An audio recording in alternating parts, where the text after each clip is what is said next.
Okay, so I am attempting to write a book about the tale of Medusa. And so for this is an idea that I've been wanting to work on for about 8 years. And I could use all the help that I can get. So for this, what I am looking for is for somebody to keep me accountable and make sure that I am working on it. And this is how I'm going to go about that. I am planning to post videos about the progress once a week. If I can do more, I will absolutely do more, but I am planning to post videos once a week just because life be crazy, and that's all I can fully promise myself at this moment in time.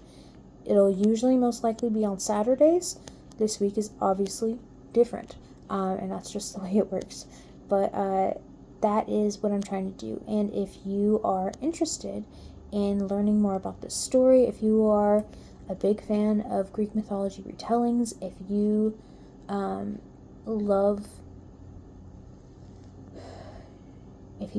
seeing villain origin stories, if you are interested in seeing how two characters who start off at odds, not even entirely at odds, like if you are interested in seeing two characters fall in love and then that love deepens to the point where they will do anything and everything they can for each other, if you're interested in seeing two characters that are soft for each other but not for anything else, maybe stick around and see how it all pans out. I'm going to share a little part of what I've written so far, and if you are interested, by all means subscribe, stick around. If you have comments, I'm welcome to take it under advisement. I'm not saying that I will change everything, right? But I don't know everything, right? I have room for improvement. And if you are like, hey, maybe change this instead to make that flow better, yeah, I will try it, and we will absolutely see how it goes. I'm currently going to have the first book set up into two separate sections of the book, basically. So the first half will be from Medusa's perspective, the second half will be from Chantel's, and that will also help differentiate timing. That's as much as I can say currently because I don't want to spoil. Yes.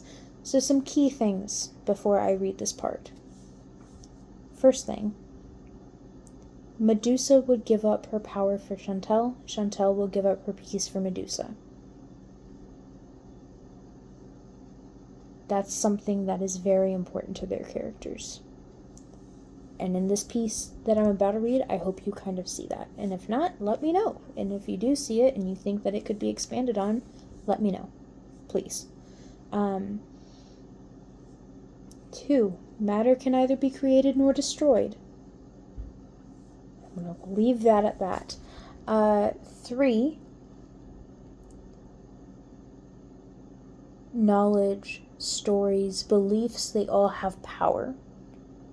And to obtain more power, it would require a sort of harvesting type thing. And I'll leave it at that as well. So, some of these things are not going to be prevalent to this exact scene that I'm about to read to y'all, but if you decide to stick around and kind of follow along with my journey, that might be something to keep in mind. Yeah. Okay. This part is from Medusa's perspective. It's going to be in the first bit of the book. So yeah, let me know what you guys think. As the sun begins its ascent, I can't help but gaze over at her. Her eyes are shut, a blinding smile taking over her face as she tilts her head up. Vibrant oranges and pinks paint her in dazzling strokes, and I am once more untethered. This is dangerous. I should look away, frown, snap at her, and deal with the hollow pain of knowing her smile breaks and falls from her face in 1,000 shards. a perfect mirror to my breaking heart.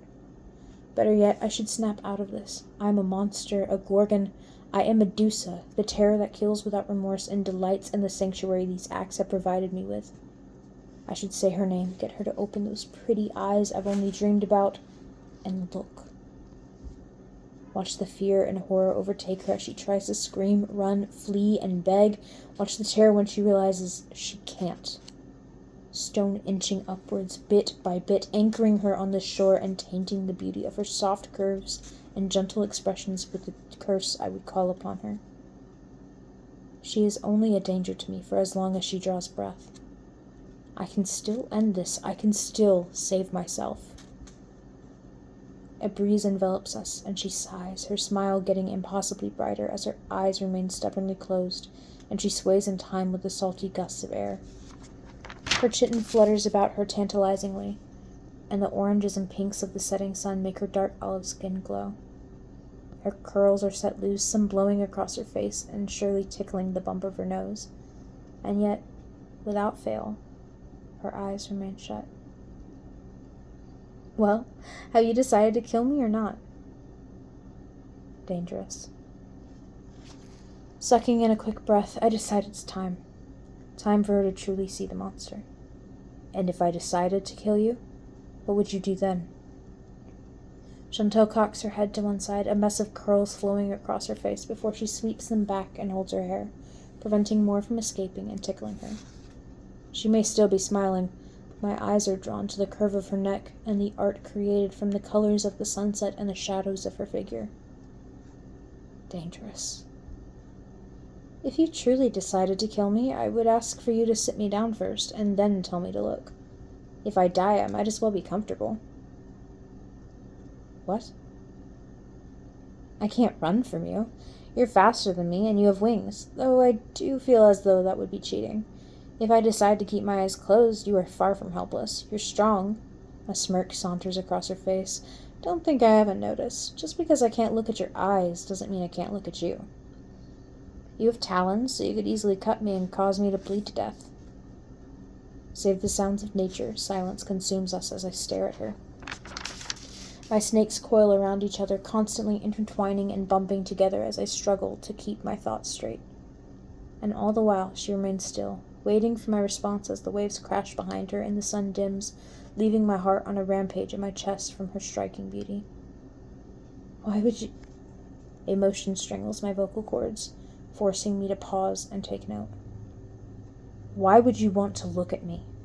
If I were to kill you, the least I could do is make it painless after all you've done for me. My mouth is that of a desert, my palms itch like I'm preparing to shed my skin, and my heart can't seem to stop pounding. This is why I must end this, whatever this is. She makes me weak, and that is what I can never be.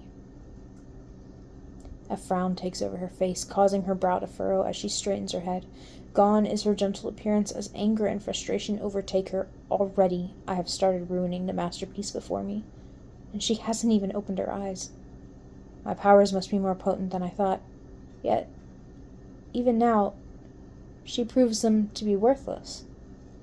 Even as her soft and sweet smile hardens and her shoulders tense as though preparing for battle, she is gorgeous. Her hand falls, letting her hair whip around her face in a frenzy as the sea breeze seems to become more constant. Her full figure appears imposing as righteous rage emanates from her every pore.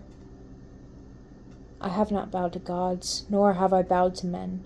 Nothing, no one, has ever inspired me to kneel, to submit. Her hands reach out to me as the wind strengthens once more. A storm is brewing. Has been for a while, and the sky is darkened. This is not weather we should be outside in, yet she makes no move to flee the storm. She won't move until she said her piece. I take 2 steps forward, grab hold of her hands, and kneel. So, if you are interested in following along, please be sure to subscribe. I would love to have y'all here. I hope y'all enjoyed.